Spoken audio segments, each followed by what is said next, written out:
ನಾನು ಯು ಶರಣಪ್ಪ, ತಂದೆ ಚನ್ನಬಸಪ್ಪ, ನಿವೃತ್ತ SP.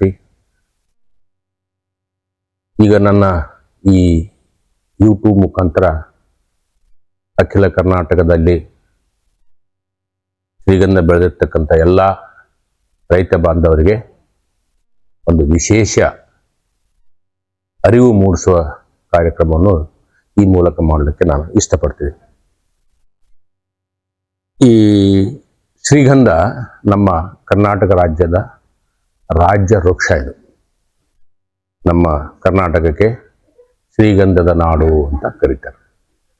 ಇವನು ಶ್ರೀರಾಮ ಮಹಾಭಾರತ ರಾಮಾಯಣ ಕಾಲದಲ್ಲಿ ಕೂಡ ಈ ಶ್ರೀಗಂಧದ ಉಪಯುಕ್ತತೆ ಬಗ್ಗೆ ಉಲ್ಲೇಖಗಳು ಕೂಡ ನಾವು ನೋಡಬಹುದು. ಇಲ್ಲಿ ಈಗ ಇದರ ವಿಶೇಷ ಏನಂದರೆ 2001 ಮತ್ತು 2ಕ್ಕಿಂತ ಮುಂಚೆ ನಮ್ಮ ಕರ್ನಾಟಕದಲ್ಲಿ ಎಲ್ಲೇ ಶ್ರೀಗಂಧ ಬೆಳೆದರೂ ಕೂಡ ಅದು ಅರಣ್ಯ ಇಲಾಖೆಯ ಸೊತ್ತಾಗಿತ್ತು.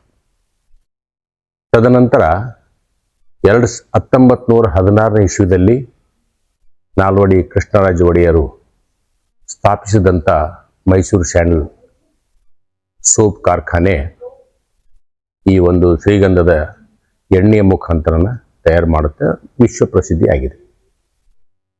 ಈ ಅನೇಕ ಕಾರಣಗಳಿಂದಾಗಿ ಅಡವಿಯಲ್ಲಿರ್ತಕ್ಕಂಥ ಎಲ್ಲ ಶ್ರೀಗಂಧವು ನಶಿಸಿ ಹೋದ ನಂತರ ಸರ್ಕಾರವು ಒಂದು ತೀರ್ಮಾನ ಮಾಡಿ 2001 ಮತ್ತು 2ನೇ ಇಸ್ವಿಯಲ್ಲೇ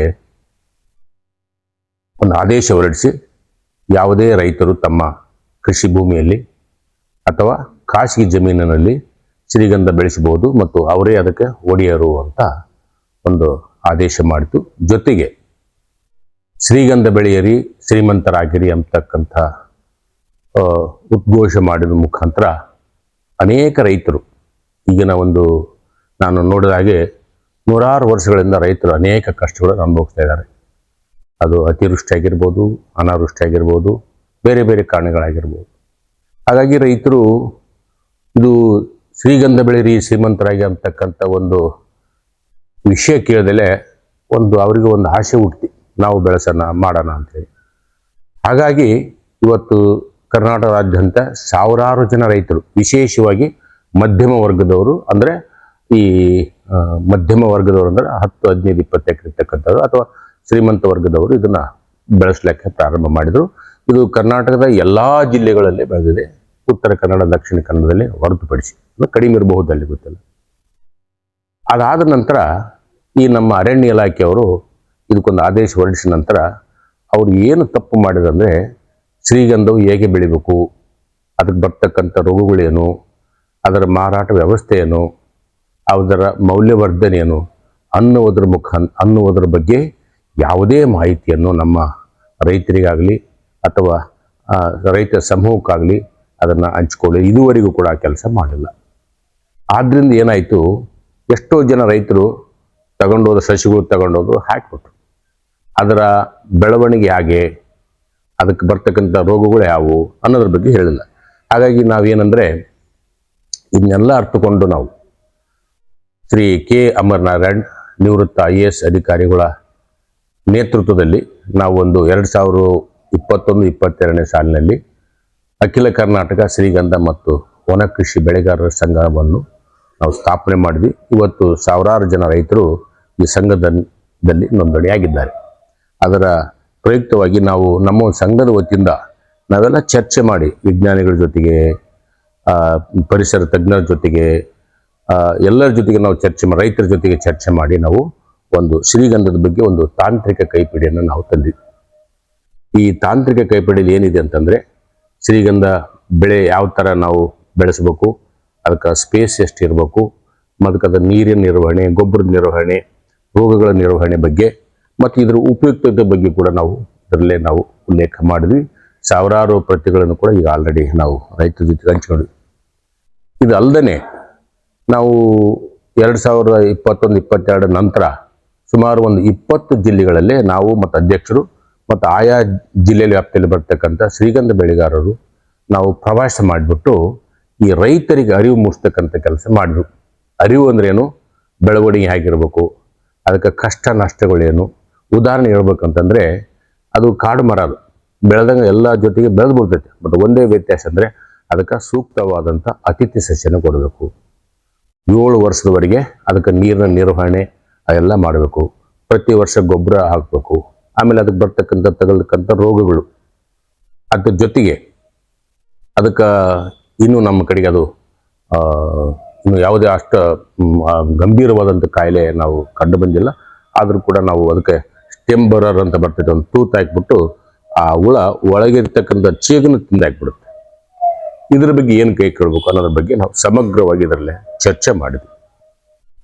ಅದ ನಂತರ ನಮ್ಮ ರೈತರು ಕೇಳ್ತಕ್ಕಂಥ ಅನೇಕ ಪ್ರಶ್ನೆಗಳ ಬಗ್ಗೆ ಕೂಡ ನಾವು ಸಮರ್ಪಕವಾಗಿ ನೀಡೋದ್ರ ಮುಖಾಂತರ ಇತ್ತಿತ್ತಲಾಗಿ ರೈತರಿಗೆ ಒಂದು ಅರಿವು ಆಗಿದೆ. ಅವರಿವತ್ತು ಯಾಗಿ ಬೆಳೆಸ್ಬೇಕು ಏನು ಅನ್ನೋದ್ರ ಬಗ್ಗೆ ಅವ್ರ ತಿಳುವಳಿಕೆ ಇದೆ. ಆಮೇಲೆ ಇದು ಎಷ್ಟು ವರ್ಷ ಬೆಳಗ್ಬೇಕು ಅನ್ನೋದ್ರಾಗ ಇವನ ಅರಣ್ಯ ಇಲಾಖೆಯವರು ಹೇಳಲಿಲ್ಲ. ಅವರು ಶ್ರೀಗಂಧ ಬೆಳೀರಿ ಶ್ರೀಮಂತರಾಗ್ಬಿಟ್ಟು ಇದು ಎಷ್ಟು ವರ್ಷ ಬೆಳಿಬೇಕು, ಇದು ನನ್ನ ಪ್ರಕಾರ ಕನಿಷ್ಠ 20 ವರ್ಷ ಮೇಲ್ಪಟ್ಟಾದ್ರೆ ಒಂದು ಒಳ್ಳೆ ಮರದಲ್ಲಿ ನಮಗೆ ಚೇಗ್ ಅಂತ ಹೇಳ್ತೀವಿ ಮಧ್ಯಭಾಗದಲ್ಲಿ, ಅದು ಒಳ್ಳೆ ಚೇಗ್ ಸಿಗುತ್ತಾ. ಅದರಲ್ಲಿ ಶ್ರೀಗಂಧದ ಎಣ್ಣೆ ಪ್ರಮಾಣ ಕೂಡ ಜಾಸ್ತಿ ಇರೋದ್ರ ಮುಖಾಂತರ ನಮ್ಮ ರೈತರಿಗೆ ಒಳ್ಳೆ ಬೆಲೆ ಸಿಗುವುದರಲ್ಲಿ ಯಾವುದೇ ಸಂಶಯವಿಲ್ಲ. ಇದರ ಜೊತೆಗೆ ನಮ್ಮಲ್ಲೇ ಈ ಅರಣ್ಯ ಇಲಾಖೆಯ ಅವೈಜ್ಞಾನಿಕ ಕ್ರಮಗಳು ಅಂದರೆ ಈ ರೈತರಿಗೆ ಯಾವ ರೀತಿ ಈ ಸಸ್ಯಗಳು ಸಿಗ್ತವೆ, ಎಲ್ಲಿ ಸಿಗ್ತವ, ಯಾವ ಥರ ನೆಡಬೇಕು ಅನ್ನೋದ್ರ ಬಗ್ಗೆ ಯಾವುದೂ ಮಾಹಿತಿ ನೀಡಲಿಲ್ಲ. ಅವರು ಕೂಡ 2011-12 ನಂತರ ಸಸ್ಯಗಳನ್ನು ಬೆಳೆಸಿದರು. ಅವರು ದರದಲ್ಲಿ ಕಡಿಮೆ ದರದಲ್ಲಿ ರಿಯಾಯಿತಿ ದರದಲ್ಲಿ 3 ರೂಪಾಯಿಗೊಂದು ಕೊಟ್ಟರು, ನಂತರ 6 ರೂಪಾಯಿಗೊಂದು ಕೊಟ್ಟಿದ್ರು. ಇವತ್ತು ಅವರ ಅರಣ್ಯ ಇಲಾಖೆಯ ಅಂಕಿ ಅಂಶಗಳ ಪ್ರಕಾರ 84 ಲಕ್ಷ ಶ್ರೀಗಂಧ ಸಸ್ಯಗಳನ್ನು ಅವರು ವಿತರಿಸಿದ್ದಾರೆ. ಅದರಲ್ಲಿ ಇದು ಬೇರೆ ಮರಗಳ ಥರ ಜಾಸ್ತಿ ಸಾವಾಗ್ತಕ್ಕಂಥದ್ದೆಲ್ಲ, ಏನು 10-15% ಆಗ್ಬೋದು. ಬಿಟ್ಟರೆ ಇದು ಕಾಡು ಮರದಿಂದ ಇದು ಸಂಪೂರ್ಣವಾಗಿ ಬೆಳಿತಿದೆ. ಇದ್ರ ಜೊತೆ ಕೆಲವು ನಿರ್ಬಂಧಗಳನ್ನು ಹಾಕಿದ್ರು ಫಾರೆಸ್ಟರ್. ಏನು ನಿರ್ಬಂಧನೆ? ಬೆಳೆ ನೀವು ಬೆಳಿಬೇಕು, ಬಟ್ ಅದರ ಕಟಾವಣೆ ಮತ್ತು ಸಾಗಾಣಿಕೆ ಪರ್ಮಿಟ್ನ ಅರಣ್ಯ ಇಲಾಖೆಯಿಂದ ಪಡಿಬೇಕು ಅಂತ ಹೇಳಿದರು. ಹಾಗಾಗಿ ಇವತ್ತು ಪರ್ಮಿಷನ್ ಹಾಕಿರ 2-3 ವರ್ಷ ಅವರು ಅದನ್ನು ತಗೊಳ್ಳೋಕ್ಕೇ ಅವು ನಿರ್ಬಂಧ ಹಾಕಿದ್ರಿಂದ ರೈತರಿಗೆ ತೊಂದರೆ ಆಗ್ತಾಯಿದೆ. ಇನ್ನೊಂದು ಏನಂದರೆ ಈ ಪ್ರತಿಯೊಂದು ಮರಗಳು ಉದಾಹರಣೆ ಹೇಳ್ಬೇಕಂತಂದರೆ ಈಗ ನಮ್ಮದು ಉಡುಸಿ ಮರ ಇದೆ, ತೆಂಗಿನ ಮರ ಇದೆ. ಇವಕ್ಕೆಲ್ಲ ಈ ತೋಟಗಾರಿಕೆ ಇಲಾಖೆಯವರು ಒಂದು ಮೌಲ್ಯವರ್ಧನೆ ಮಾಡಿದ್ದಾರೆ, ಅದರ ಬೆಲೆ ನಿರ್ಧರಣೆ ಮಾಡಿದ್ದಾರೆ. ಎಷ್ಟು ವರ್ಷದ ಮರಕ್ಕೆ ಎಷ್ಟು ಬೆಲೆ ಆಗ್ಬೋದು ಅದನ್ನು ಯಾವುದಾದ್ರೂ ನಮ್ಮ ಸರ್ಕಾರಿ ಕಾರ್ಯಕ್ರಮಕ್ಕೆ ಕೆಲಸಕ್ಕೆ ಸಾರ್ವಜನಿಕರ ಕೆಲಸಕ್ಕೆ ಉದಾಹರಣೆ ಅಂದರೆ ಈ ರಸ್ತೆ ನಿರ್ಮಾಣ ಮಾಡ್ಬೇಕಂತಂದರೆ ಆ ಮರಗಳನ್ನು ತೆಗಿಬೇಕಂತಂದರೆ ಅದಕ್ಕೆ ಆಯಾ ಬೆಲೆ ನಿರ್ಧಾರ ಮಾಡಿದಾರಲ್ಲ ಆ ಲೆಕ್ಕದಲ್ಲೇ ಅವರಿಗೆ ಪೇಮೆಂಟ್ ಆಗ್ತಿದೆ. ಭೂ ಸ್ವಾಧೀನ ಆದಾಗ ಪೇಮೆಂಟ್ ಆಗುತ್ತೆ. ಆದರೆ ಇಲ್ಲೇ ಏನಂತಂದರೆ ಕಳೆದ 24 ವರ್ಷದಿಂದ ಫಾರೆಸ್ಟ್ ಇಲಾಖೆಯವರು ಶ್ರೀಗಂಧ ಮರಕ್ಕೆ ಬೆಲೆನೇ ವೈಜ್ಞಾನಿಕ ಬೆಲೆ ನಿರ್ಧಾರ ಮಾಡಲೇ ಇಲ್ಲ. ಅನೇಕ ಪತ್ರಗಳನ್ನು ಸಹ ನಾವು ನೀಡಿದರೂ ಕೂಡ ಇದುವರೆಗೂ ಕೂಡ ಮಾಡಿಲ್ಲ. ಇದು ನಮಗೆ ಮರಣ ಶಾಸನ.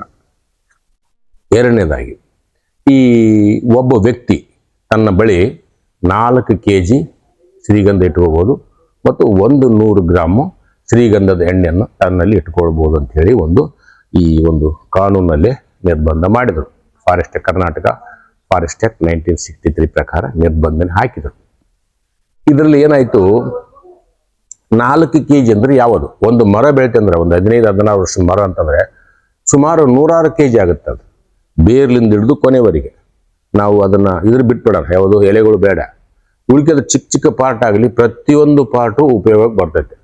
ಉದಾಹರಣೆ ಹೇಳ್ತೀನಿ, ವೈಟ್ ವುಡ್ ಅಂತ ಕೊಡ್ರಿ, ಅದರಿಂದ ಪೌಡ್ರ್ ಮಾಡಿ ಇದು ಊದುಬತ್ತಿ ತಯಾರು ಮಾಡ್ಬೋದು. ಅದ್ರ ಜೊತೆಗೆ ಒಂದಿಷ್ಟು ಹಾಟ್ ವುಡ್ ಮಿಕ್ಸ್ ಮಾಡಿ ಧೂಪ ತಯಾರು ಮಾಡ್ಬೋದು. ಆ ಪೌಡ್ರನ್ನ ಮನೆಯಲ್ಲೇ ಗಂಧ ತೆಗೆದು ಹಚ್ಕೋಬೋದು.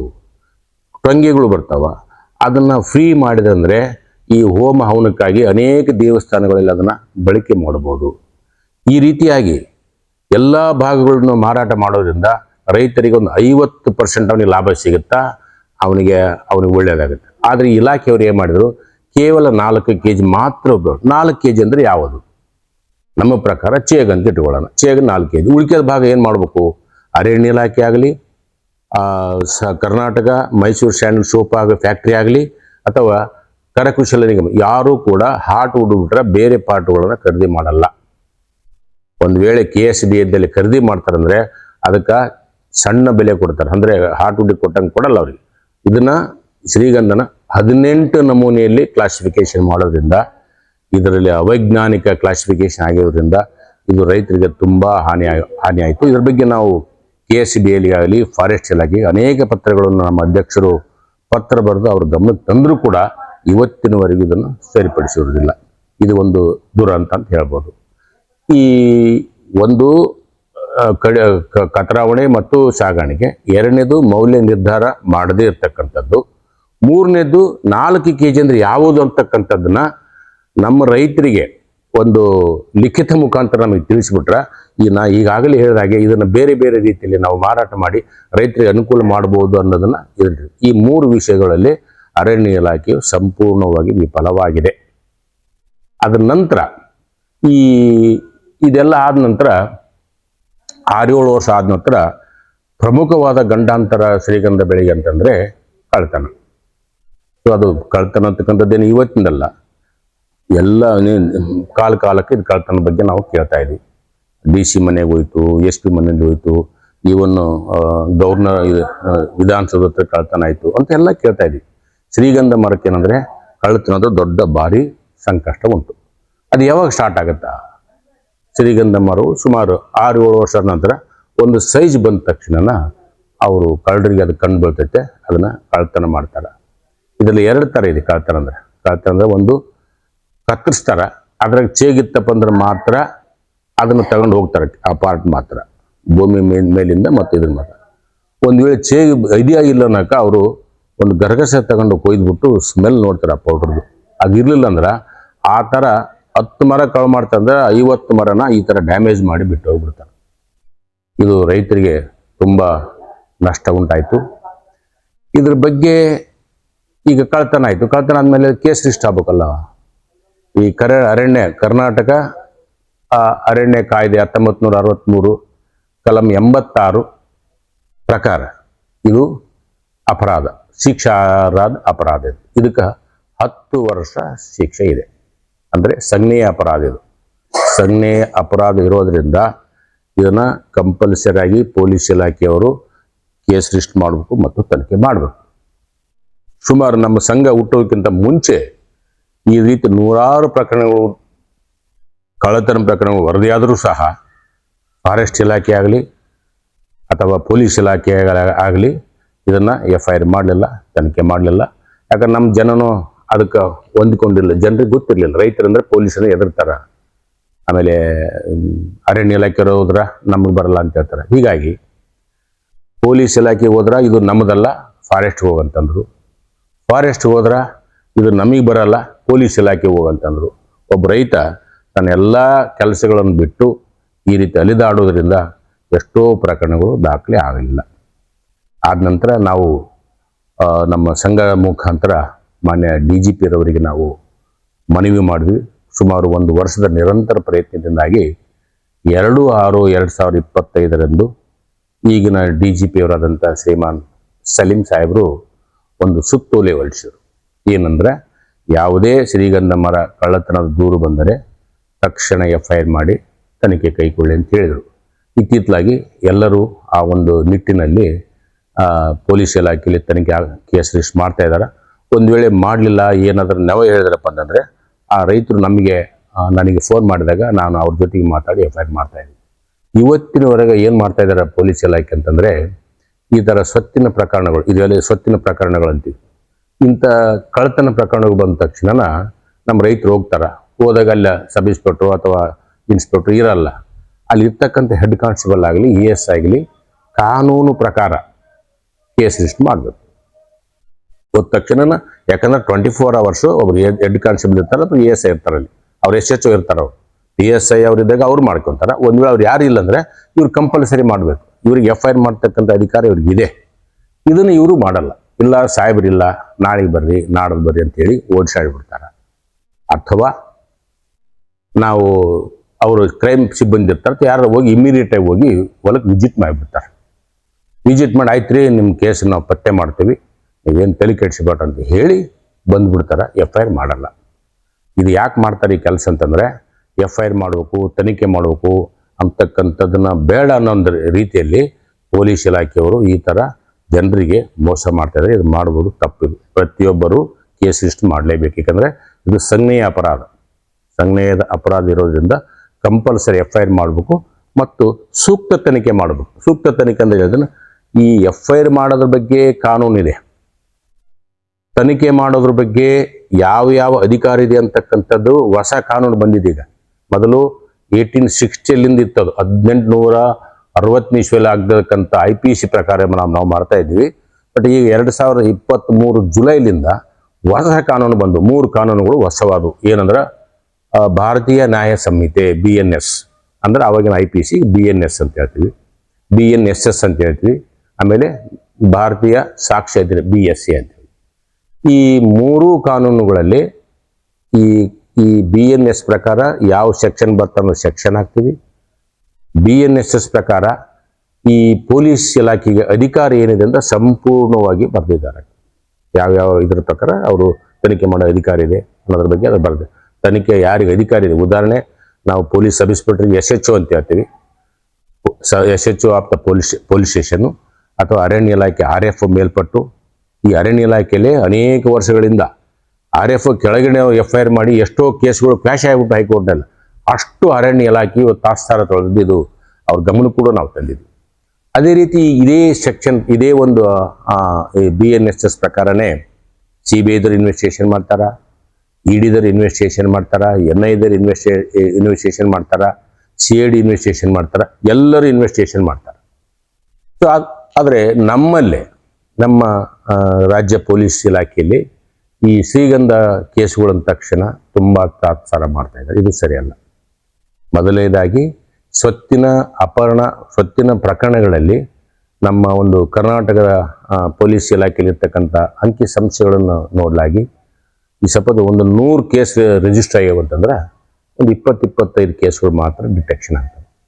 ಆ 20-25 ಕೇಸ್ಗಳಲ್ಲಿ ಎಷ್ಟಾಗ್ತೈತೆ ಅಂದ್ರೆ ಕನ್ವಿಕ್ಷನ್ ಡೇಟ್ ಅಂತಂದರೆ 25 ಡಿಟೆಕ್ಷನ್ ಆಗ್ತೈತೆ. ಅದಕ್ಕೆ ಇನ್ವೆಸ್ಟಿಗೇಷನ್ ಮಾಡ್ತಾರೆ, ಚಾರ್ಜ್ ಶೀಟ್ ಹಾಕ್ತಾರೆ, ಕೋರ್ಟ್ನಲ್ಲಿ ನ್ಯಾಯ ವಿಚಾರಣೆ ಆಗಿ ಕೇವಲ 2% ಕೆಳಗಡೆ, 2% ಕೆಳಗಡೆ ಮಾತ್ರ ಅಪರಾಧಿಗಳು ಶಿಕ್ಷೆ ಆಗ್ತದೆ. ಆ ಒಂದು ನ್ಯೂನತೆಯಿಂದಾಗಿ ಇವತ್ತು ಪ್ರತಿ ವರ್ಷ, ಹೋದ ವರ್ಷ ಎಷ್ಟು ಕೇಸ್ ಆಗಿರ್ತಾವ ಸ್ವತ್ತಿನ ಅಪರಾಧಗಳು ಅಥವಾ ಶ್ರೀಗಂಧದ ಕಳ್ಳತನಗಳು, ಈ ವರ್ಷ ಆಗ್ತವೆ, ಮುಂದೂ ಆಗ್ತವೆ. ಇದಕ್ಕೆ ಮೂಲ ಕಾರಣ ತನಿಖೆಯ ಲೋಪಗಳು. ನಾವೇನು ತಗೊಂಡ್ವಿ, FIR ಆಯ್ತಲ್ಲ, ಇನ್ನು ತನಿಖೆ ಮಾಡ್ತಾರೆ ಅಂತಕ್ಕಂಥದ್ದು ಒಂದು ವಿಶ್ವಾಸ ನಮ್ಮಲ್ಲಿ ಇತ್ತು. ಬಟ್ ನಾನು ಕೆಲವು ದಿನಗಳಿಂದ ಒಂದು ಕೇಸು ಅಕ್ವಿಟ್ ಆಯಿತು. ಇಲ್ಲೇ ಚಿಂತಾಮಣಿ ನ್ಯಾಯಾಲಯದಲ್ಲಿ ಒಂದು ಶ್ರೀಗಂಧದ ಕೇಸು ಅಕ್ವಿಟ್ ಆಯಿತು. ಆ ಕೇಸ್ನಲ್ಲಿ ನಾನು ಚಾರ್ಜ್ ಶೀಟ್ ತಗೊಂಡು, ಇಲ್ಲಿ ಏನು ಮಾಡ್ತಾರೆ ನಮ್ಮ ಪೊಲೀಸರು, FIR ಆದ ತಕ್ಷಣ ಹಿಡಿದ್ರು, ಪತ್ತೆ ಮಾಡಿದರು, ಕೇಸ್ ರಿಜಿಸ್ಟರ್ ಆಯಿತು. ಆ ಕಳ್ಳರದೆಲ್ಲ ಒಂದು ದೊಡ್ಡ ಪ್ರಚಾರ ಕೊಟ್ಟರು. ನಾವು ಶ್ರೀಗಂಧ ಕಳ್ಳತನನ ನಾವು ಆರೋಪಿಗಳು ಹಿಡಿದೀವಿ ಅಂತೇಳಿ ಒಳ್ಳೆಯ ಪ್ರಚಾರ ಕೊಟ್ಟರು. ಇದನ್ನು ಕೊಟ್ಟ ನಂತರ ಇದೇ ರೀತಿ ತನಿಖೆನೂ ಮಾಡ್ಬೇಕಲ್ವಾ. ತನಿಖೆ ಮಾಡಿದ್ರೆ ಲೋಪಗಳು ಕಂಡುಬಂದು, ಏನೇನು ಲೋಪಗಳು ಕಂಡುಬಂದು ಅಂತಂತಂದರೆ ತನಿಖೆ ಹೇಗೆ ಮಾಡ್ಬೇಕು ಅನ್ನೋದ್ರ ಬಗ್ಗೆ ನಾನು ಹೇಳ್ತೀನಿ. ಇದು ಎಲ್ಲ ಇಲಾಖೆ ಎಲ್ಲ ಅಧಿಕಾರಿಗಳ ಗಮನಕ್ಕೆ ನನ್ನ ಮನವಿ. ಈಗ ರೈತರ ಬಾಂಧವರು ಏನು ತಿಳ್ಕೊಬೇಕಂದ್ರೆ, ತನಿಖೆ ಅಂದರೆ ಏನು, FIR ಆಯಿತು, FIR ಆದಮೇಲೆ ಏನು ಮಾಡಬೇಕು ಅಂದಾಗ ಅವರು FIR ಆದ ನಂತರ ಸ್ಥಳ ಪಂಚನಾಮೆಗೆ ಬರ್ತಾರೆ. ಪೊಲೀಸ್ ಇಲಾಖೆಯಲ್ಲಿ ಯಾರು ತನಿಖೆ ಮಾಡ್ತಾರೆ ಅವ್ರು ಬರ್ತಾರೆ. ಹೆಡ್ ಕಾನ್ಸ್ಟೇಬಲ್ ಬರ್ಬೋದು, ಅಥವಾ ASI ಬರ್ಬೋದು, PSI ಬರ್ಬೋದು, ಯಾರು ತನಿಖೆ ಮಾಡ್ತಾರೆ ಅದನ್ನು ಅವ್ರು ಬರ್ತಾರೆ ತನಿಖೆ ಮಾಡೋಕ್ಕೆ. ನಮ್ಮ ಒಂದಿಬ್ಬರು ಪಂಚರನ್ನು ತಗೊಂಡು ನಮ್ಮ ಸಮಕ್ಷಮ ಈಗಿನ ಹೊಸ ಕಾಯ್ದೆ ಪ್ರಕಾರ 2023 ಜುಲೈಲಿಂದ ಏನು ಹೊಸ ಕಾಯ್ದೆ ಬಂದಿದೆಯಲ್ಲ ಅದ್ರ ಪ್ರಕಾರ ಶಿಕ್ಷೆಯ ಪ್ರಮಾಣವನ್ನು ಹೆಚ್ಚಿಗೆ ಮಾಡಬೇಕು, ತನಿಖೆ ಉತ್ಕೃಷ್ಟ ಆಗಿರ್ಬೇಕಂತಕ್ಕಂಥ ವಿಚಾರದಿಂದ ಕೆಲವು ಬದಲಾವಣೆಗಳು ತಂದಿದ್ದಾರೆ. ಏನು ಬದಲಾವಣೆ ಅಂತಂದರೆ, ನಿಮ್ಮ ತನಿಖೆ ಸ್ಟಾರ್ಟ್ ಆಯ್ತಪ್ಪ ಅಂದರೆ ಈ ಒಂದು ಪ್ರತಿಯೊಬ್ಬ ತನಿಖಾಧಿಕಾರಿಯು ತನ್ನ ಮೊಬೈಲ್ನಲ್ಲೇ ಒಂದು ಆ್ಯಪ್ ಡೌನ್ಲೋಡ್ ಮಾಡಿಕೊಂಡು ಅದನ್ನು ಪ್ರತಿಯೊಂದು ವಿಷಯಗಳನ್ನು ಅದರಲ್ಲೇ ರೆಕಾರ್ಡ್ ಮಾಡ್ಕೋಬೇಕು. ವಿಡಿಯೋಗ್ರಫಿ ಆಗುತ್ತಾರೆ. ಪಂಚನಾಮಕ್ಕೆ ಬಂದಾಗ ಪಂಚರನ್ನು ಕರೆಸಿದಾಗ ಇವ್ರು ಹೇಳ್ಬೇಕು ಸಬ್ ಇನ್ಸ್ಪೆಕ್ಟರ್ ಏನಂತ, ನೋಡಪ್ಪ ಅವ್ರಿಗೆ ನೋಟಿಸ್ ಕೊಟ್ಟು ಕರೆಸ್ಬೇಕು. ಇಲ್ಲಿ ಏನು ಮಾಡ್ತಾರೆ ಹಂಗೆ ಕರೆಸಿಬಿಡ್ತಾರೆ. ಹಂಗಲ್ಲ, ಅವ್ರಿಗೆ ನೋಟಿಸ್ ಕೊಟ್ಟು ನೀವು ಇಂತಿಂಥ ಕೇಸ್ನಲ್ಲಿ ನಾವು ತನಿಖೆ ಮಾಡೋಕ್ಕೆ ಬಂದಿದ್ದೀವಿ, ನೀವು ಪಂಚರಾಗಿ ನಾನು ಏನು ಮಾಡ್ತಾ ಇದ್ದೀನಿ ಇದನ್ನೆಲ್ಲ ನೋಡಿಬಿಟ್ಟು ತಾವು ಒಂದು ಇದಕ್ಕೆ ಸಹಿ ಮಾಡಬೇಕು ಪಂಚನಾಮೆಗೆ ಅಂತ ಕೇಳಿಕೊಂಡು ಇವರು ಅವ್ರಿಗೆ ಹೇಳ್ಬೇಕು, ಅವ್ರ ಹೆಸರು ಇವ್ರ ಹೆಸರಿಗೆ ಹೇಳಿ ಅದೆಲ್ಲ ರೆಕಾರ್ಡ್ ಮಾಡಿಕೊಂಡ ನಂತರ ಅಲ್ಲಿ ಪಂಚನಾಮ ಮಾಡ್ತಾರೆ. ಪಂಚನಾಮ ಅಂದರೆ ಏನು? ಪಂಚನಾಮ ಅಂದರೆ ಎಲ್ಲಿ ಕಳ್ಳತನ ಆಗಿದೆ ಆ ಜಾಗದಲ್ಲಿ ನಿಂತ್ಕೊಂಡು ಯಾವ ಥರ ಆಯಿತು, ಏನಾಯ್ತು ಅಂತಕ್ಕಂಥದ್ದನ್ನ ಸಂಪೂರ್ಣವಾಗಿ ಪಂಚನಾಮದಲ್ಲಿ ಬರ್ಕೊತಾರದು. ಅದು ಎಷ್ಟು ಪ್ರಮಾಣದಲ್ಲಿ ಆಯಿತು. ಮತ್ತು ಅಲ್ಲಿ ಏನಾದ್ರೆ ನೋಡೋ ಒಂದು ನಮ್ಮಲ್ಲಿ ಒಂದು ಪ್ರಚಲಿತವಾದಂಥ ವಿದ್ಯಮಾನ ಏನಂದರೆ, ಪ್ರತಿಯೊಂದು ಕಳ್ಳತನ ಪ್ರಕರಣಗಳಲ್ಲಿ ಆರೋಪಿಯು ಒಂದು ಸುಳಿವನ್ನು ಬಿಟ್ಟು ಹೋಗಿರ್ತಾನೆ ಅಂತ. ಅಂದರೆ ಏನಾದ್ರು ಬಿಟ್ಟು ಹೋಗಿರ್ತಾನೋ, ಮೋಟರ್ ಸೈಕಲ್ ಬಿಟ್ಟು ಹೋಗಿರ್ಬೋದು, ಅಥವಾ ವೆಪನ್ ಬಿಟ್ಟು ಹೋಗಿರ್ಬೋದು, ಅಥವಾ ಮೊಬೈಲ್ ಬಿಟ್ಟು ಹೋಗಿರ್ಬೋದು, ಅಥವಾ ಅವನೇನ ಬೀಡಿ ಸೇದ್ಬಿಟ್ಟು ಅಲ್ಲಿ ಬಿಸಾಕಿ ಹೋಗಿರ್ಬೋದು, ಬೆಂಕಿ ಪಟ್ಟಣ ಬಿಸಾಕಿರ್ಬೋದು, ಅಥವಾ ಅವನೇನ ಡ್ರಿಂಕ್ಸ್ ಪಂಕ್ಸ್ ಮಾಡಿ ಅಲ್ಲಿ ಗ್ಲಾಸ್ ಆಗಲಿ ಅಥವಾ ಬಾಟ್ಲಾಗಲಿ ಬಿಟ್ಟಿರ್ಬೋದು. ಇವೆಲ್ಲವನ್ನು ನಾವು ಸೂಕ್ಷ್ಮವಾಗಿ ಗಮನಿಸಿ, ಅಥವಾ ಅಲ್ಲಿ ಏನಾದರೂ ಚೀಟಿ ಗಿಟ್ಟಿ ಬಿದ್ದಿರ್ಬೋದು ಅಲ್ಲೇ, ಇವನ್ನೆಲ್ಲ ಇದು ಮಾಡ್ಕೊಂಡು ಚೆಕ್ ಮಾಡಿದಾಗ ಅಲ್ಲಿ ಬೆರಳಚ್ಚು ಸಿಗ್ಬೋದು. ಅಥವಾ ಒಂದು ಬೀಡಿ ಸಿಗರೇಟ್ ಏನೋ ಸೇದೋದು ನೀರು ಕುಡಿದು ಬಿಸಾಕಿ ಹೋದ್ರೆ ಅಲ್ಲಿ ಏನಪ್ಪ ಅಂದರೆ DNA ಸಿಗ್ಬೋದು, ನಮಗೆ ಆರೋಪಿ DNA ಮಾಡಿಸ್ಬೋದು ನಾವು. ಸೊ ಆಮೇಲೆ ಅದರ ಜೊತೆಗೆ ನಾವು ವೆಹಿಕಲ್ ಸಿಗ್ತಪ್ಪ ಅಂದ್ರೆ ಅದು ಯಾರ ವೆಹಿಕಲ್ಲು. ಈಗ ಹೆಂಗೆ ಮೊನ್ನೆ ಎನ್ಐದವರು ಬಾಂಬ್ ಈ ಡೆಲ್ಲಿಯಲ್ಲಿ ಬ್ಲಾಸ್ಟ್ ಆಯಿತು. ಬ್ಲಾಸ್ಟ್ ಆದಾಗ ಆ ವೆಹಿಕಲ್ಲಿಂದ ಮತ್ತು ಅದಕ್ಕಿಂತ ಮುಂಚೆನೇ ಇರ್ತಕ್ಕಂಥ ಇಂಟೆಲಿಜೆನ್ಸ್ ಇದ್ರ ಮುಖಾಂತರ ಅವರು ಆ ಕೇಸನ್ನ ಸಂಪೂರ್ಣವಾಗಿ ಪತ್ತೆ ಮಾಡಿದ್ರು. ಬಟ್ ಆ ಒಂದು ಪರಿಪೂರ್ಣತೆ, ತನಿಖೆಯಲ್ಲಿ ಪರಿಪೂರ್ಣತೆ ನಮ್ಮ ಸರ್ಕಾರದ ಈ ಪೊಲೀಸ್ ಇಲಾಖೆಯಲ್ಲಿ ನಾವು ವಿಶೇಷವಾಗಿ ಶ್ರೀಗಂಧ ಕೇಸುಗಳಲ್ಲಿ ಸಂಪೂರ್ಣ ವಿಫಲವಾಗಿದ್ದಾರೆ ಅಂತ ನಾನು ಹೇಳಕ್ಕೆ ಬಯಸ್ತೀನಿ. ಪಂಚನಾಮ ಮಾಡ್ತಾರೆ, ಅಲ್ಲಿ ಕೆಲವೊಂದು ತುಂಡುಗಳನ್ನು ಸ್ಯಾಂಪಲ್ಗೋಸ್ಕರ ತೊಗೊಂಡೋಗ್ತಾರೆ. ಸ್ಯಾಂಪಲ್ ಎದಕ್ಕೆ ತೊಗೊಂಡೋಗ್ತಾರೆ ಅಂದರೆ, ಆ ಸ್ಯಾಂಪಲ್ನ ತಗೊಂಡೋಗಿ ಈ RF ಇರುತ್ತಲ್ಲ, ವಲಯ ಅರಣ್ಯ ಅಧಿಕಾರಿಗೆ ಅದನ್ನು ಕೊಟ್ಬಿಟ್ಟು ಇದು ಒಂದು ಪತ್ರದ ಮುಖಾಂತರ ಇದು ಶ್ರೀಗಂಧ ಮರವೇ, ಯಾಕಂದರೆ RF ಈ ಒಂದು ಕಾನೂನು ಪ್ರಕಾರ ಅವರು ಎಕ್ಸ್ಪರ್ಟ್ ಈ ಒಂದು ಕರ್ನಾಟಕ ಅರಣ್ಯ ಅಧಿನಿಯಮದ ಪ್ರಕಾರ ಅವರು ಎಕ್ಸ್ಪರ್ಟ್ ಆಗಿರೋದ್ರಿಂದ ಇದು ಶ್ರೀಗಂಧ ಮರ ಅಂತೇಳಿ ಅವ್ನು ಸರ್ಟಿಫೈ ಮಾಡಬೇಕು. ಆ ಸರ್ಟಿಫಿಕೇಶನ್ ಕೋರ್ಟ್ನಲ್ಲಿ ಚಾರ್ಜ್ ಶೀಟ್ ಜೊತೆಗೆ ಕೊಡಬೇಕು. ಜೊತೆಗೆ ಅವ್ರ ಹೇಳಿಕೆಯನ್ನು ಹಾಕಿ ಅವ್ರನ್ನೂ ಕೂಡ ಸಾಕ್ಷಿದಾರನಾಗಿ ಮಾಡಬೇಕು. ಇದು RF ಕೊಡ್ತಕ್ಕಂಥದ್ದು ಒಂದು ಸ್ಯಾಂಪಲ್ ಪೀಸು ಕಳಿಸಿ. ತದನಂತರ ಇತ್ತಿತ್ತಲಾಗಿ ಏನಂದರೆ ಇದರಲ್ಲಿ ನಾವು ಮನುಷ್ಯನ ಗುರುತು ಇರಲಾರ್ದಂಥ ವ್ಯಕ್ತಿಯ ಗುರುತು ಪತ್ತೆಗಾಗಿ ನಾವು DNA ಮಾಡಿಸ್ತೀವಿ. ಮರ್ಡರ್ ಕೇಸ್ ಆಗಿರ್ಬೋದು, ಆಕ್ಸಿಡೆಂಟ್ ಆಗಿ ಯಾವುದೇ ಆಗಿರ್ಬೋದು.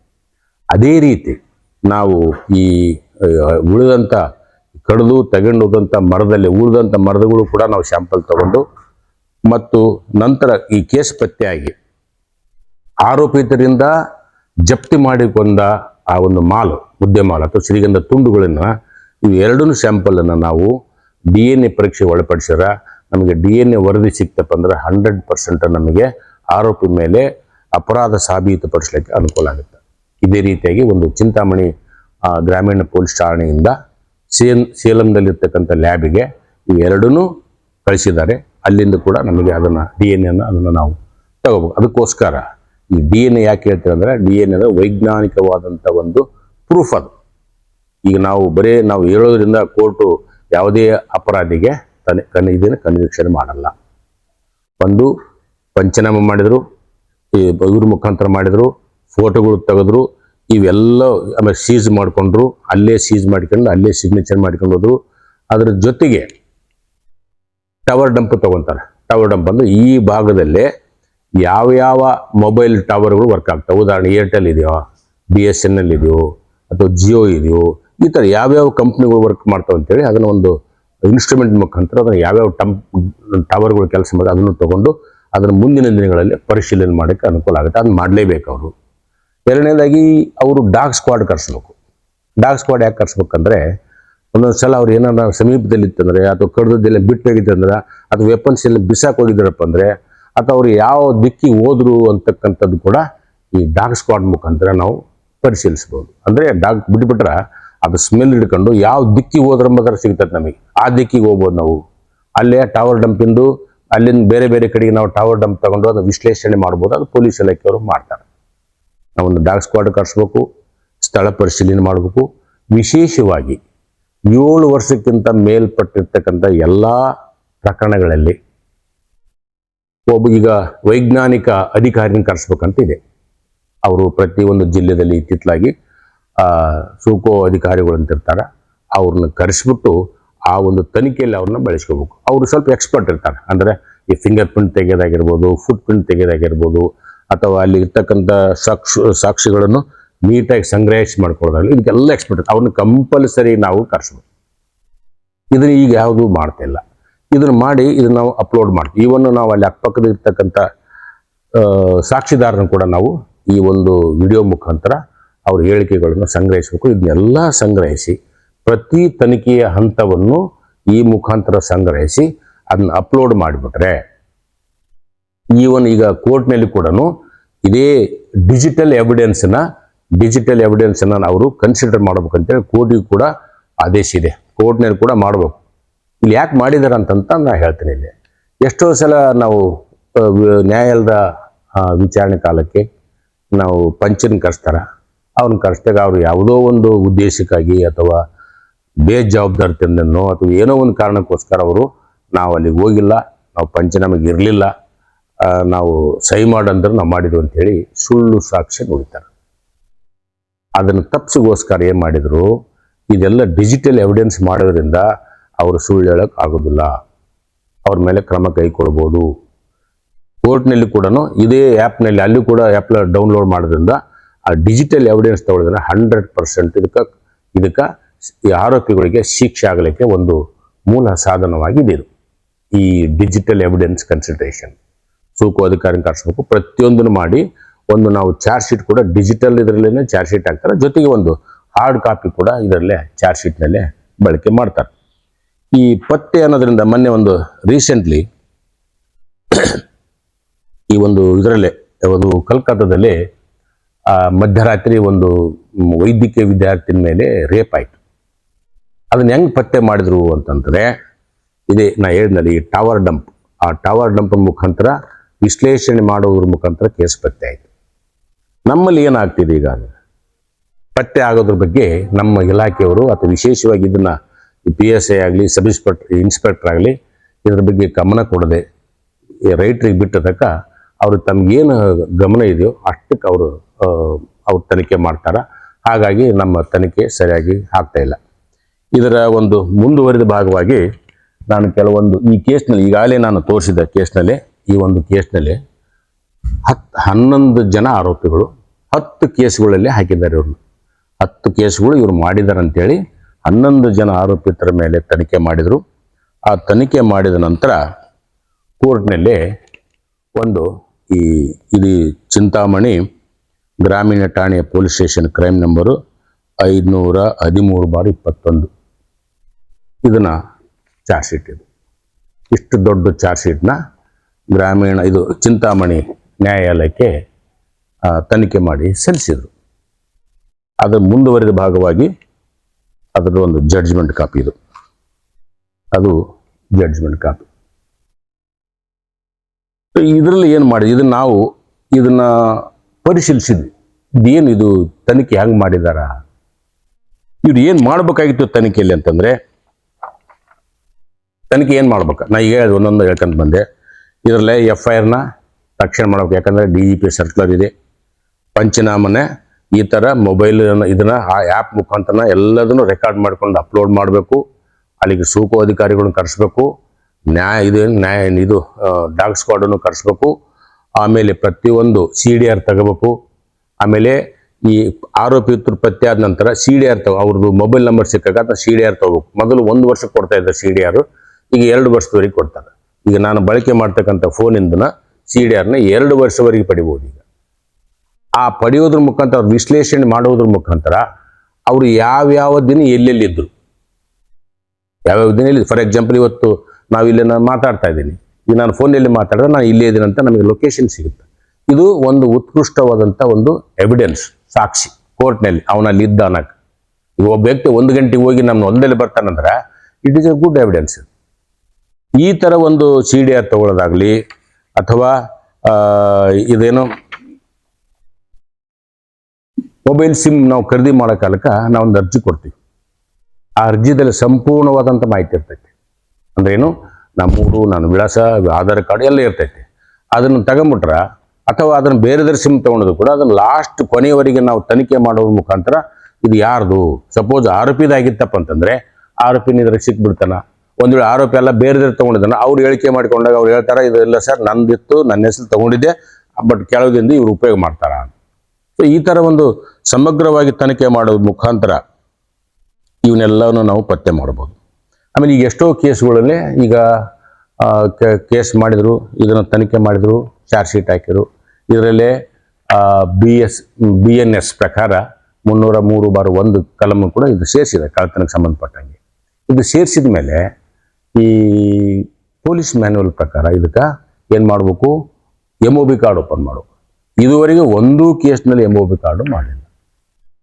ಕಾರಣ ಏನಂತಂದರೆ ನೆಗ್ಲಿಜೆನ್ಸ್. ಸರ್ ಇದನ್ನು ಚಾರ್ಜ್ ಶೀಟ್ ಹಾಕಿದರು.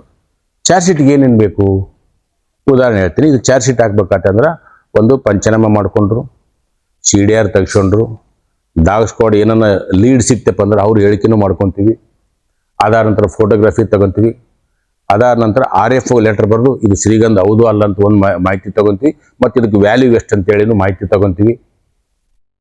ಅದಾದ ನಂತರ ಇದನ್ನು ನಾವು FSL ಕಳಿಸ್ಬೋದು. FSL ಕಳಿಸಿ DNA ರಿಪೋರ್ಟ್ ತಗೋಬೋದು. ಮತ್ತು ಇದು ಈ ಹೊಲದಲ್ಲೇ ಇದೇ ಸರ್ವೆ ನಂಬರ್ನಲ್ಲಿ ಶ್ರೀಗಂಧ ಬೆಳೆದಿದೆ ಅನ್ನೋದ್ರ ಬಗ್ಗೆ ತನಿಖಾಧಿಕಾರಿಯವರು ಕಂದಾಯ ಇಲಾಖೆ ವಿಲೇಜ್ ಅಕೌಂಟೆಂಟ್ಗೆ ಪತ್ರ ಬರೆದು ಅಲ್ಲಿಂದ ದೃಢೀಕರಣ ಪತ್ರ ತಗೋಬೋದು. ಅವ್ನು ಕೊಡ್ತಾನೆ ದೃಢೀಕರಣ ಪತ್ರ. ಏನಂತ, ಹೌದು ಇದು ಸರ್ವೆ ನಂಬರು, ಇಂಥ ಹೊಲದಲ್ಲೇ ಇಷ್ಟು ಸರ್ವೆ ಮರಗಳು ಬೆಳೆದಿದ್ದಾರೆ, ಇಷ್ಟು ಶ್ರೀಗಂಧದ ಮರಗಳು ಬೆಳೆದಿದ್ದಾರೆ ಅಂತೇಳಿ ಅವ್ನು ರಿಪೋರ್ಟ್ ಕೊಡ್ತಾನೆ.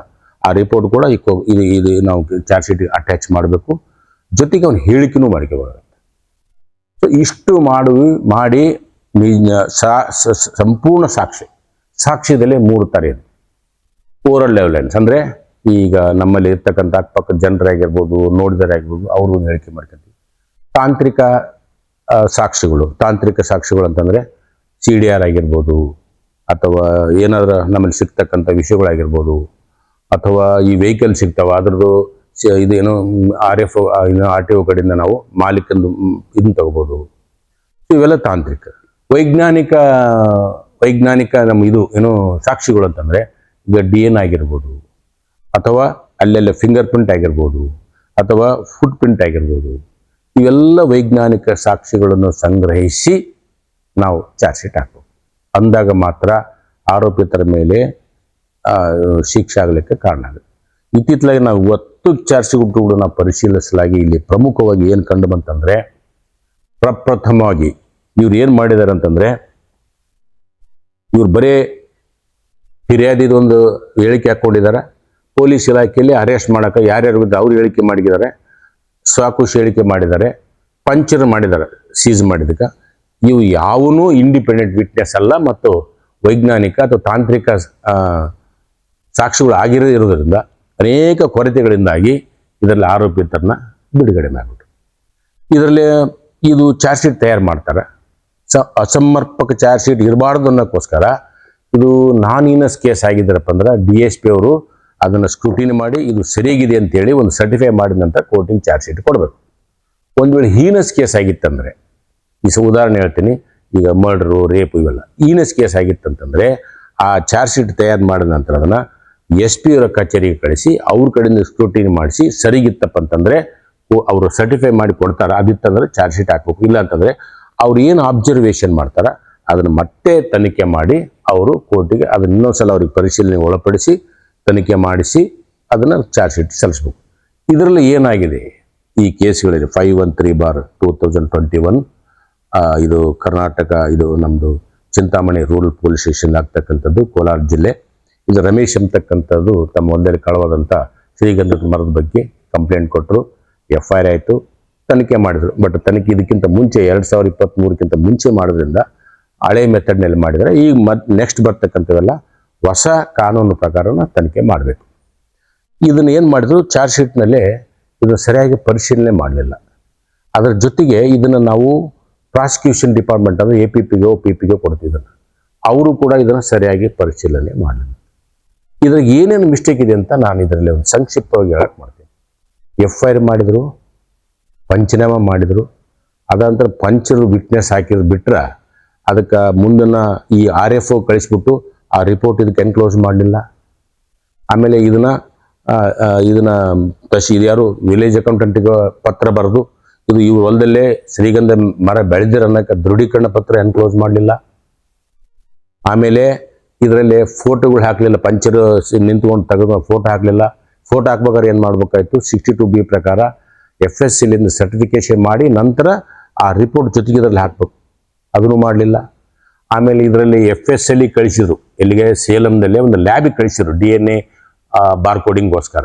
ಆ ಕಳಿಸಿದ್ರೆ ಏನು ಮಾಡಿದ್ರು, ಆ ವರದಿನ ಹಚ್ಬೇಕಲ್ಲೇ, ಅಂದರೆ ಸ್ಯಾಂಪಲ್ಗೆ ಮತ್ತು ಈ ಆರೋಪಿತರಿಂದ ವಶಪಡಿಸಿಕೊಂಡಂತಹ ಶ್ರೀಗಂಧದ ಕಟ್ಟಿಗೆ ಮತ್ತು ಭೂಮಿಯಲ್ಲಿ ಸಿಗ್ತಕ್ಕ ಅದೇ ಮರದಲ್ಲಿ ಅದೇ ಒಂದು ಭೂಮಿಯಲ್ಲಿ ಸಿಗ್ತಕ್ಕಂಥ ಮರದನ್ನು ಎರಡೂ ಸೇರಿಸಿ ನಾವು ಲ್ಯಾಬಿಗೆ ಕಳಿಸ್ತೀವಿ. ಅಲ್ಲಿ ಅವ್ರ ಸರ್ಟಿಫಿಕೇಶನ್ ಏನು ಮಾಡ್ತಾರೆ, ಎರಡೂ ಮ್ಯಾಚಿಂಗ್ ಅದೇವ, ಎರಡೂ ಒಂದೇ ಮರ ಅಂತ ಅವ್ರು ಕೊಟ್ಟರಪ್ಪ ಅಂದರೆ ಅವಾಗ 100% ಕನ್ವಿಕ್ಷನ್ ಆಗುತ್ತೆ. ಈ ಕೆಲಸ ಮಾಡೋಕೆ ನಮ್ಮ ಸಂಘದ ವತಿಯಿಂದ ಮಾಹಿತಿ ಕಲೆಕ್ಷನ್ ಮಾಡ್ಕೊಂಡು ಲ್ಯಾಬ್ದು ನಾವು ರಿಪೋರ್ಟ್ ಕೊಟ್ಟಿವಿ. SP ಕೂಡ ಹೇಳಿದ್ವಿ ಆ ಕಾಲಕ್ಕೆ, ಸರ್ ಇದನ್ನು ಲ್ಯಾಬಿಗೆ ಕಳಿಸಿ ಇದನ್ನು FS ಇದು ಫಿಂಗರ್ ಪ್ರಿಂಟಿಂದು DNA ಫಿಂಗರ್ ಪ್ರಿಂಟಿಂಗ್ದು ವರದಿ ತರಿಸಿ ಎನ್ಕ್ಲೋಸ್ ಮಾಡಂತ. ಆ ಪ್ರಕಾರ ಕಳಿಸಿದ್ದು ನಿಜ.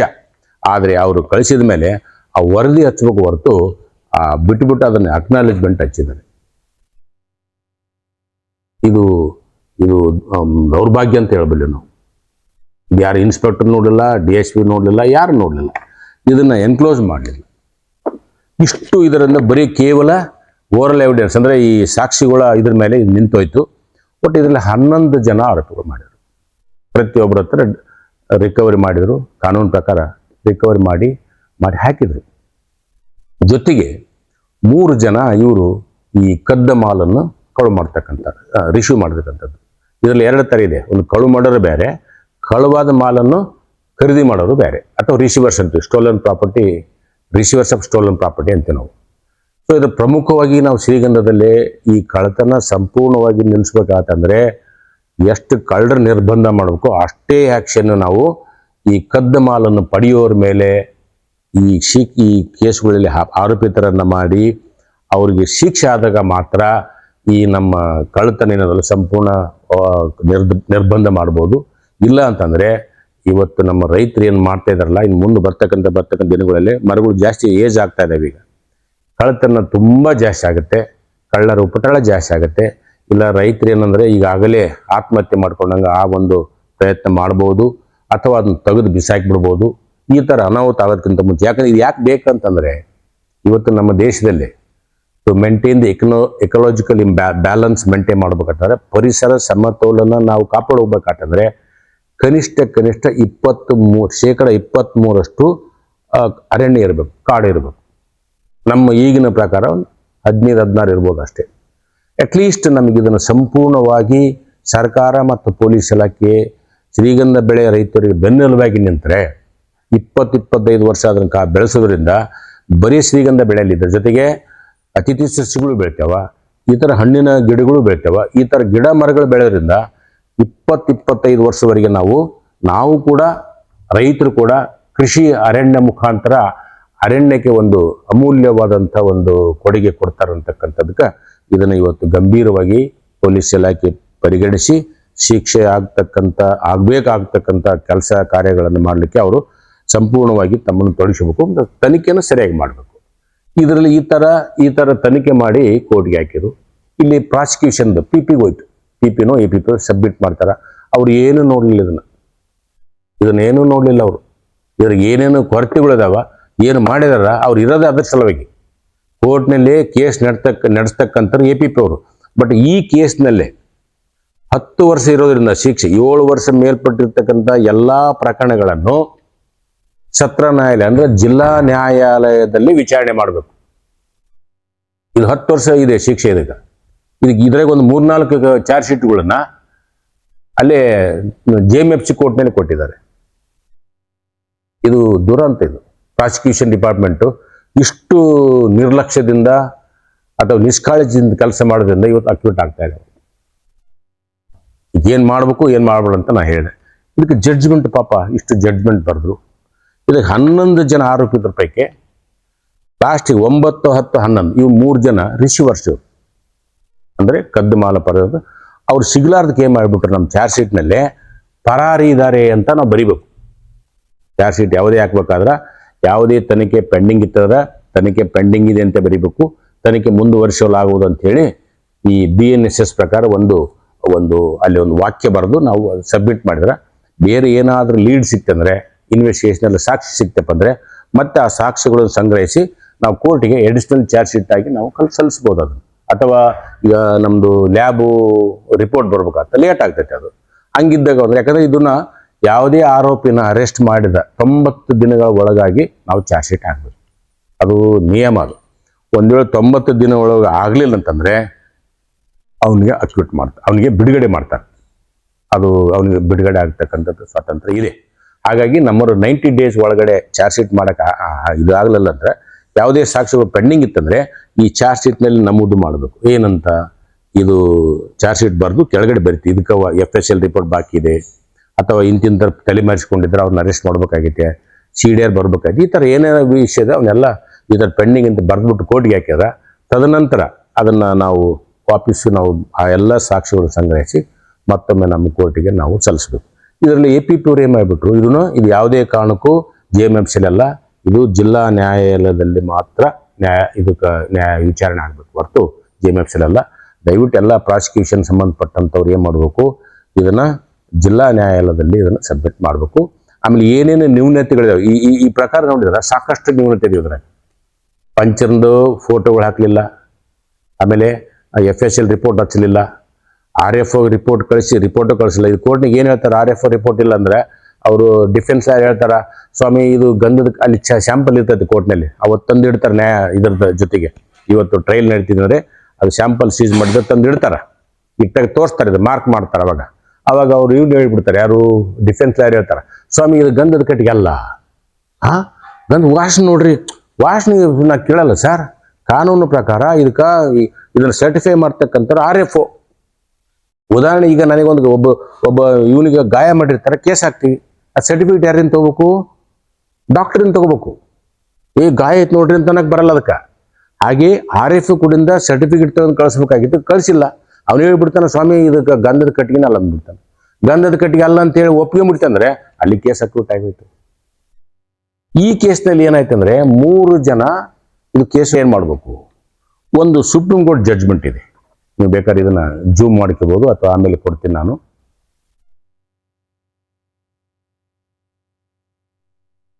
ಈ ಜಡ್ಜ್ಮೆಂಟ್ ಪ್ರಕಾರ ಈಗ ನಾವು ಚಾರ್ಜ್ ಶೀಟ್ ಆಯಿತು, ಚಾರ್ಜ್ ಶೀಟ್ ಆದಮೇಲೆ 50 ತನಿಖೆ ಅಧಿಕಾರಿ ಎಲ್ಲ ನೀಟಾಗಿ ಸಹಿ ಮಾಡ್ತಾನೆ. ನಾನೇನು ಸತ್ತಂದ್ರೆ DSP ಮಾಡಬೇಕು, ಈನ ಸಿತ್ತಪ್ಪ ಅಂದರೆ SP ಮಾಡಬೇಕು. ಇದಕ್ಕೆ ಯಾರು ಹೊಣೆಗಾರ? ಈ ಒಂದು ಇದರಲ್ಲಿ ಏನು ಹೇಳ್ತೈತೆ ಅಂದರೆ,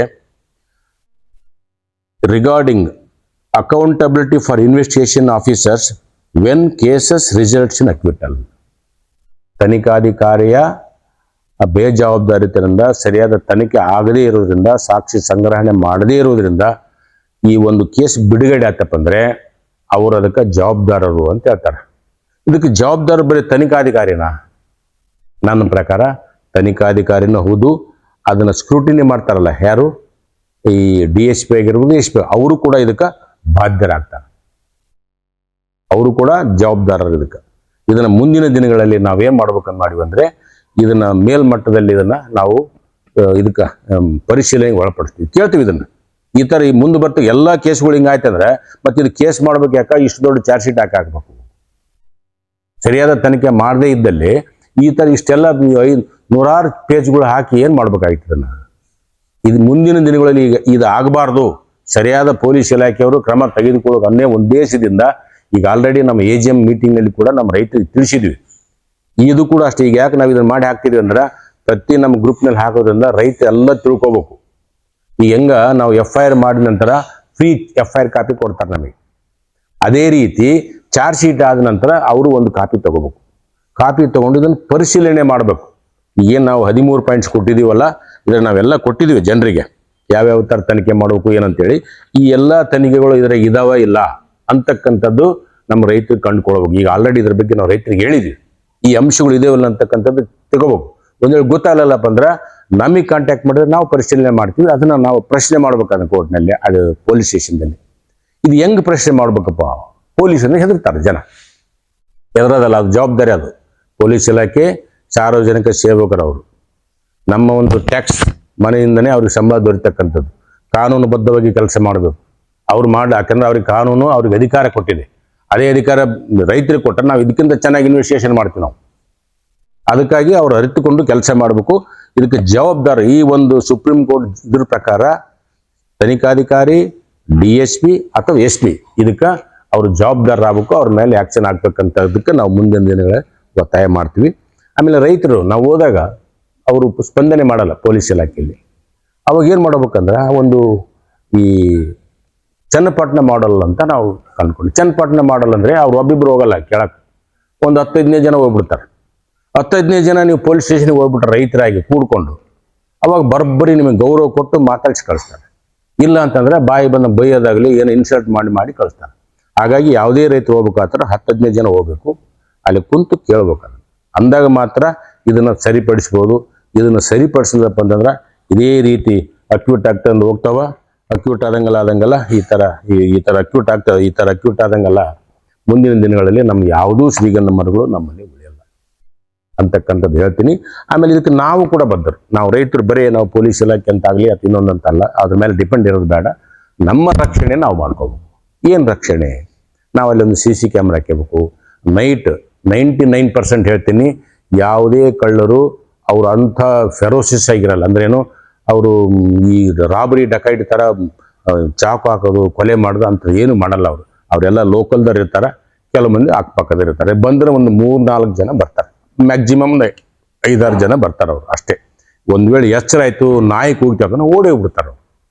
ಇವು ಅಲ್ಲಿ ಇದ್ದಾರಪ್ಪ ಅಂತಂದರೆ ನಾನು 100% ಗ್ಯಾರಂಟಿ ಕೊಡಬಲ್ಲೆ. ಹೊಲದಲ್ಲಿತ್ತಪ್ಪ ಜನ ಇದ್ದರಪ್ಪ ಅಂತಂದರೆ ನೈಟ್ ಆಗ್ತದೆ, ಆ ಡೇ ಟೈಮ್ಲಿ ಕಳುವಾಗಲ್ಲ, ನೈಟ್ ಆಗ್ತೈತೆ.